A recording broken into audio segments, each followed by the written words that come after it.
Right, we're going to continue looking at area. This video is going to be looking at area of a triangle. The formula is really straightforward. We're going to have a look at it now. So the area of a triangle is going to be half times the base length times the perpendicular height. And again, the word perpendicular is very important. It has to be a right angle. So right angle means 90 degrees to the base. You can decide what the base is because a triangle has got three sides. Technically, there's three possible bases. Okay, the other way we can write this formula is base times perpendicular height all divided by 2, which is just the same as multiplying by a half. So jot that formula down and we're going to look at some examples of working out the area of a triangle. So for the following questions, all you need to do is spot which of the lengths is the perpendicular height, A, B or C. Well, if you choose this as your base, hopefully you can see, well, this is at a right angle, so C is your perpendicular height. And again, you need to make sure that this is the height we're looking at, not this length here. That length A is the slant height. We want the perpendicular height. Now we can draw that line in the middle of the triangle. Sometimes you'll see it on the outside, especially if it's like a scalene triangle.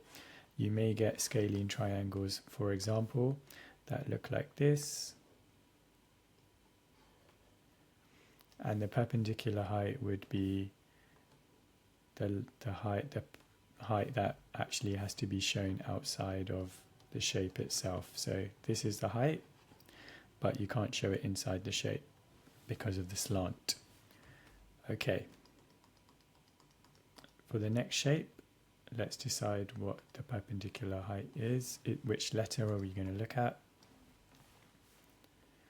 Okay, if A is the base, then the perpendicular height will have to be C because it's at a right angle. Next question, decide what the perpendicular height is if C is the base.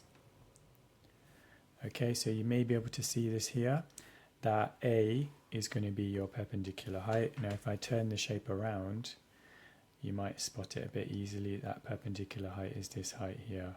That's going to be A. Next question. If B is the perpendicular height, what letter is the base? So hopefully you can see that's just going to be E because it's a right angle. How many different ways can you calculate the area of this triangle? Pause the video and have a go. Okay, I'm going to now show you the answers. So if we use 9 as our base, then 12 would be our height. So half times base times height. We could also use 12 as our base, and that would be half times 12 times, and then 9 would be the height. Now if we use 15 as our base, we need the perpendicular height, which is this, but we don't have that length. So in this case, we're not going to be able to use that formula unless we're given more information. So these are the two ways to work out the area of this triangle. This second multiplication is a bit easier because you can do half times 12 first, which is just 6, and then 6 times 9, as opposed to half times 9, which will give you 4.5, and 4.5 times 12, which is not hard, but it is harder than the other option. So true or false, to calculate this area, you do 0.5 times 6 times 2. So in this case, the implication is that the base is either 6 or 2. Because they're perpendicular to each other, this is going to be true. Next question, is this true or false? Okay, so in this case, we're implying that 5 is your base and 7.2 is your height. Now from here, it's obvious that that's not a right angle. So this is definitely false. What you may do instead is do half times base, which is 5, and then the perpendicular height here is 4, and then we can work it out from that. Next question, to work out the area here is going to be 0.5 times 5.11 times 5.81. So the implication is this is the base. Now we don't really have a perpendicular height given to us here, so that's looking like it's false. The suggestion in this case would be half times 4 times 5. It's actually the same triangle as the previous slide, I think. No, it wasn't. Okay, next one. Calculate the following area, 0.5 times 4.21 times 4. True or false?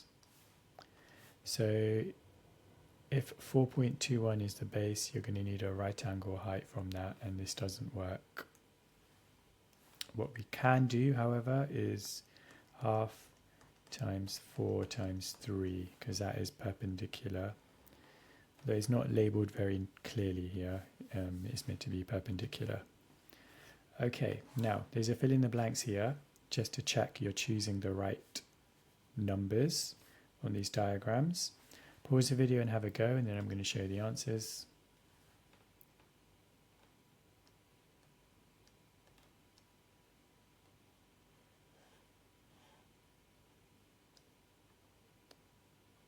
Okay, here come the answers. So 0.5 times 12 times 5. This is half times 7 times 11. This one here is going to be half times 13 times 7, or 7 times 13. And this one is going to be half times 3.2 times 1.4. You can use the commutative law for all of these questions, so you may have got a different order for some of these. Okay, exercise for you to practice. Work out all of the areas, pause the video and have a go, and then I'm going to show you the answers. Okay, here are the answers. Make sure you don't forget units. Okay, for the next part of the exercise, pause the video and have a go with these worded questions, and then that's going to be it for areas of triangles. Okay, here are your answers. Hope that was useful. We are going to be looking at trapeziums in the next video. Smash the like button, hit subscribe.